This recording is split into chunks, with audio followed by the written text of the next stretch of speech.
Stop School Violence Act. These are the kind of ideas that help our local communities prevent, recognize, and respond when there are warning signs of violence. And I am pleased to yield to the author of the legislation, Sheriff Rutherford. Thank you, Madam Chairwoman. And I first want to thank all the leadership that is here, Whip Scalise and Leader McCarthy and our conference chair, who have been amazing supporters of this bill, helping to move it forward. The action that the House just took, I think, is an important first step forward in protecting our children, our teachers, and other administrators within our schools, because it is going to not only harden the target through technology, but most importantly, I believe, it's actually going to provide the tools and education needed by those in our schools to recognize these individuals who have a propensity to become active shooters. As sheriff back in Duval County, I always told my community and my officers that I did not want to be the best first responder to an active shooter event. We must prevent it before it occurs. And so that's what this bill does. That's the goal of this bill, is to provide prevention within our schools. And so, again, I want to thank all of my colleagues who really made this bill stronger, and through some of the changes that we initiated through the process, and say thank you. Hi, I'm Bob Goodlatte, Chairman of the House Judiciary Committee. One of our highest priorities as legislators is to protect those who are vulnerable, especially children. When students go to school fearing for their safety, we need to take action to protect them from harm. I applaud the passage of the Stop School Violence Act, which takes a multifaceted approach to the epidemic of school violence that has shocked the nation. This bill empowers students, teachers, and law enforcement and trains them how to recognize and respond to warning signs. With increased training, technology, and coordination with law enforcement, we can be better prepared to defend students from violence and respond quickly and effectively to threats as they arise. No student should ever have to go to school in fear. We will continue to listen to students, teachers, and administrators to examine the issue of school safety and improve the classroom environment for our nation's children. This bill is a great first step, and I thank my colleagues, Representatives Rutherford, Shepard, Granger, Davis, Messer, Bost, Kaufman, Brooks, and many others for their collaboration on this important bill.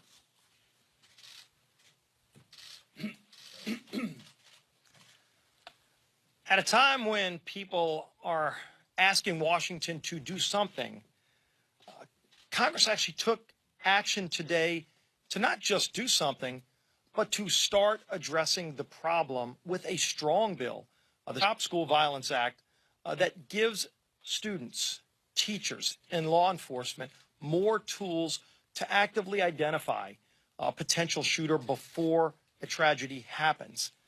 What we saw in Parkland was an example of so many breakdowns in government, at the federal level with the FBI, at the local level with local law enforcement. When so many students knew this was going to happen, I think the thing that irritates people the most is that something wasn't done to stop it before it did happen. And we need to focus on stopping those tragedies before they happen. As Sheriff Rutherford said, I want to commend Sheriff Rutherford for his leadership to put a coalition together that was incredibly bipartisan. What you saw today was a 407-10 vote to specifically start addressing the problem to stop school violence. And I think that overwhelming bipartisan vote shows how serious this bill is. And clearly there are more things that need to be done, but this is one of those things that actually gets to the heart of addressing the problem to stop school violence before a tragedy happens. Representative Steve Scalise there, whom you'll remember was so badly injured when the shooting happened at the baseball practice there on Capitol Hill. The GOP was practicing, and he's become sort of a spokesman for this sort of thing. And there's no doubt that this bill calls for more funding for school security, including assessment teams, as you heard them say, for schools, better training for schools and law enforcement to detect dangerous behavior in kids. But what it does not do is what the students are demonstrating for and what they're calling for so vocally, really from sea to shining sea and from coast to coast to coast in Florida, and that is some level of gun control. An age limit for buying long guns and some other control measures, and they're not getting them. The NRA's against them, so they're not getting them. Chad Pergram's up on Capitol Hill. This is something in the middle that doesn't please too many, it would appear at least. Yeah, a lot of people wonder if this is just a panacea. And you mentioned Steve Scalise, who got shot at the baseball practice last June. Just yesterday, Shep, about a half mile from that baseball field in Alexandria, Virginia, there was a school resource officer whose firearm went off while in the school. It's a middle school that's close to that baseball field. And people are saying, well, you know, should we arm the teachers? Should we have more school resource officers? And some of the parents after that incident were asking, well, if even the law enforcement can't control their weapons, how are we going to arm teachers? But again, this is a political question here on Capitol Hill, whether or not they can get anything done on guns. Chuck Schumer, the minority leader in the Senate, has pushed for at least a debate on assault weapons and long guns, as you mentioned there. The question for some moderate Democrats, remember there's an awful lot of them who are up for re-election this fall, they don't want to have that debate because that's bad politics in those swing states. Chad, you're the best. Chad Pergram on the Hill. You can see the president is arriving now. He's in St. Louis. Remember yesterday the president was looking at border wall prototypes down along the border in San Diego. And today he is arriving at a Boeing plant in Missouri. And it's interesting because there are real concerns, the aerospace industry and plane manufacturing, because the president has suggested new tariffs, and there are great concerns. Some cheering for the president. Let's listen for a second there. Big crowd out on the tarmac as the president arrives. Maybe he'll talk. Let's listen. Sometimes he does, you know. This is my sister. Lieutenant Commander Hall. Say hi to the president. St. Louis. St. Louis. Can I take a picture of that?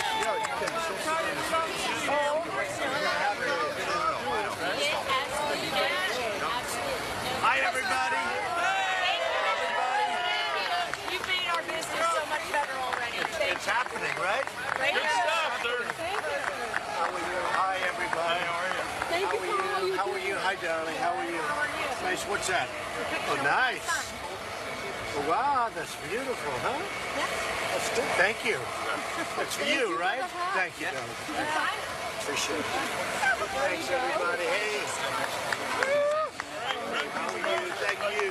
Thank you. Thank you, everybody. I love that hat. Yeah, we're doing well. Give me a pen. You have a pen? President signing a MAGA hat, it looks like there. But I mentioned there are concerns today. Josh is going to do it, right? We're not tired of winning yet, Mr. President. You're doing well. Country's doing great. Good job, Mr. President. Thank you. I know when it's a kid. You can't say the president too? Is that a candidate? Yes.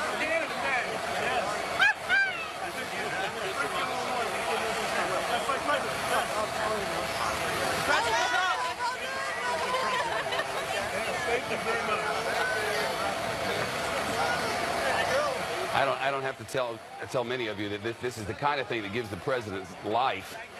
Maybe the only thing better for him than a rope line is really up on a stage at a big rally. And you'll remember last week he did that rally in Moon Township, Pennsylvania, Pennsylvania's 18th, rallying for Saccone there, who it appears at least, it's not a done deal, but he's trailing, and the experts seem to think that Connor Lamb, the Democrat, is going to win that thing. But be that as it may, the president, according to his insiders, was really energized by that and said to folks around him, I want to do more of this. I want to do more rally-style events. I want to keep the base engaged. I want a new group of people around me who will be more like how I want them to be. I want my team to come together in a different way. I'm going to make changes, and he's been making changes.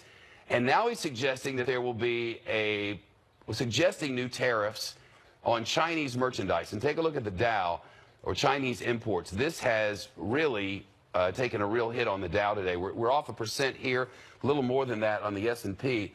The concern really is that there may be a trade war with the Chinese. You see at the top of the graph there where it was green at the beginning of the day, the Dow was up about 100 points. S&P and the NASDAQ were up. It was a great start to the day, and now we're off 250. And all of this is about market concerns over tariffs. Boeing not having a great day from what I've been told, at least. Some serious concerns. Let's bring in Bill Barrow, who's the National Politics Editor for the Associated Press. He's in Pittsburgh, has been covering this election. The president was really energized by his trip to Moon Township, and the Republicans are making the argument, well, he was down more than this, and he got them almost back there. And Democrats are just like, just stop it. They should have won this in a landslide, and they didn't, and there's trouble ahead. I wonder how you see it as one who's on the ground reporting this stuff. I think your take is pretty on target there, Shep. The president does legitimately inspire his core base. We saw that throughout 2016, but he's also never had numbers above the 50% threshold, and that's a very important line when you look back at midterm elections historically.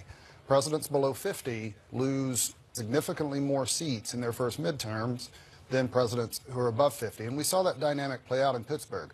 To be clear, there were lots of other variables too. Of course. Connor Lamb, you know, it's not really right. The White House has been a little too generous to itself to say that, you know, he basically ran as a Republican. He cuddled up to the president. That's not really what he did. He shifted the conversation away from the president. And I think the lesson we draw there is you have these kinds of districts, these more conservative, center-right, Republican-leaning districts, where the savvy Democratic nominee is not going to necessarily embrace the president. They're going to talk about other things because the Democratic energy is real, even in these places, even if the numbers are down. And the folks that want to go vote for a Democrat because they're angry about the president will do so anyway. Connor Lamb doesn't have to lead, the Connor Lamb kind of nominee doesn't have to lead an Our Revolution rally to get those votes. He can then go talk about other things. And he talked about, go ahead. I didn't mean to interrupt, but I just wanted to say that this idea that no matter what party you're in, you need a candidate who matches the district. All politics are local. And in Allegheny County and across that 18th district, which is going to go away here in a few months, but in that district, Connor Lamb was like a cutout for what that district seems to be seeking right now. Yes, and he's from the district. He's of the district. All politics are local. All politics are, yes, all politics are identity politics, and they saw Connor Lamb as one of them. He embraced organized labor.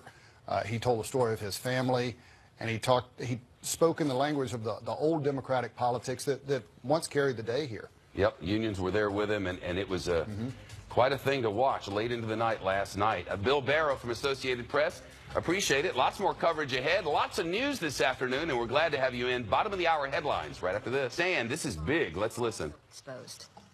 Police officer Nick Bailey was the first to arrive on the scene and remains hospitalized in serious condition. Our thoughts and prayers go out to the victims of this atrocious crime. No two nations enjoy a stronger bond than that of the United States and the United Kingdom. Ours is truly a special relationship. When our friends in Great Britain face a challenge, the United States will always be there for them. Always. Alone, Russia's crime is worthy of this council's action. But this is not an isolated incident. The assassination attempt in Salisbury is part of an alarming increase in the use of chemical weapons. Last year, the North Korean regime used the nerve agent VX to publicly assassinate Kim Jong-un's brother in a Malaysian airport. In Syria, the Assad regime continues to kill its own people with chemical weapons years after this council passed Resolution 2118 to remove the threat from Syria's chemical weapons program. When the Security Council created a mechanism to investigate chemical weapons attacks, that mechanism was targeted when it began to shine a spotlight on Assad's role in killing his own people. A growing concern in all of this dangerous and destabilizing activity is Russia. Russia failed to ensure Syria destroyed its chemical weapons program. Russia killed the Joint Investigative Mechanism when it found Assad liable for chemical attacks. Russia used its veto to shield Assad 5 times last year. It has also provided cover for Syria in The Hague at the Organization for the Prohibition of Chemical Weapons. The Russians complained recently that we criticize them too much.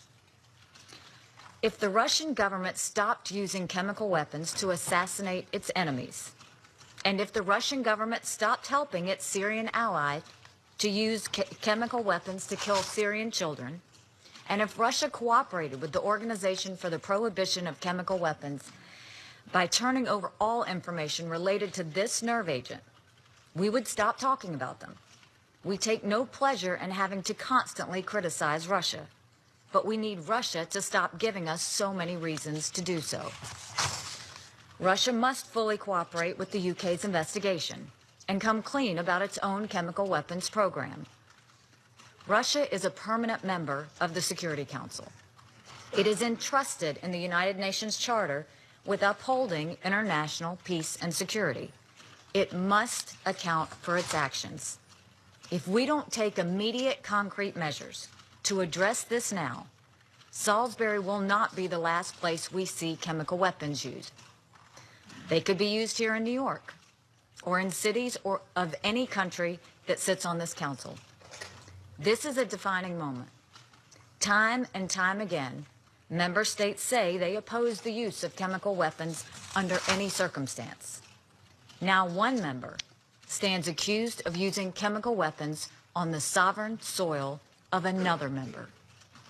The credibility of this council will not survive if we fail to hold Russia accountable.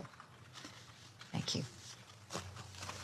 I thank the representative of the United States for her statement. I now give the floor to the representative of France. Well, there you go. The backstory on all this, and I'm sure you've heard about some of this, there was a poisoning that happened of a former Russian agent inside Great Britain. And the thinking was, at the time, that the Russians were trying to silence, otherwise intimidate their own agent who had been going against Russian interests. That happened in Great Britain. The British came to the conclusion that because of the origin of the nerve agent, that the Russians were directly responsible for this. And Theresa May, the British Prime Minister, came to the microphone just yesterday and before lawmakers there in Great Britain and said, we're going to hold the Russians accountable. And they have. They expelled 23 Russian diplomats. That was just today, actually. This morning, local time. They're 4 hours ahead of Eastern time. And that was sort of how the day had been progressing. Now, remember, the White House was sort of not weighing in on this yesterday. The president's spokesperson was asked about it repeatedly, given the opportunity to condemn Russia on this matter. Then later in the day, during this hour, the president was down there on the border in San Diego with the prototypes of the wall and said, look, if we're still working on the facts, but if it turns out Russia was responsible for this and we agree with the British, then we'll condemn them. Well, the fact of the matter is the United States and Great Britain share intelligence in a way that we were the same entity, or that's how we've rolled over the years. If the British know it, the United States intelligence agents know it, and vice versa. So whatever the Brits knew, we knew. And the question had been, will the president condemn the Russians on this matter? Because, as you know, he's been hesitant to condemn the Russians on just about anything. Well, now Nikki Haley has done that and said, you know, we hate to have to keep taking it to the Russians, but they keep giving us so many reasons to do so. And now, there, before the world body, Nikki Haley has condemned the Russians. It will be fascinating to find out whether the President of the United States comes to the microphone to condemn the Russians as well. You heard Nikki Haley saying they're going to use nerve agents on someone in Great Britain. They could just as easily do it here, because the widespread thinking is the Russians are poking at us. How far can they go before the United States decides to retaliate? After all, our own Congress has said that there should be sanctions on the Russians, and the White House has not put those sanctions into place. And the widespread question across Washington, Republican and Democrat, has been, why? And to that, there has been no answer. So will the president condemn the Russians? Will the president put sanctions to Secretary of State Rex Tillerson with the CIA director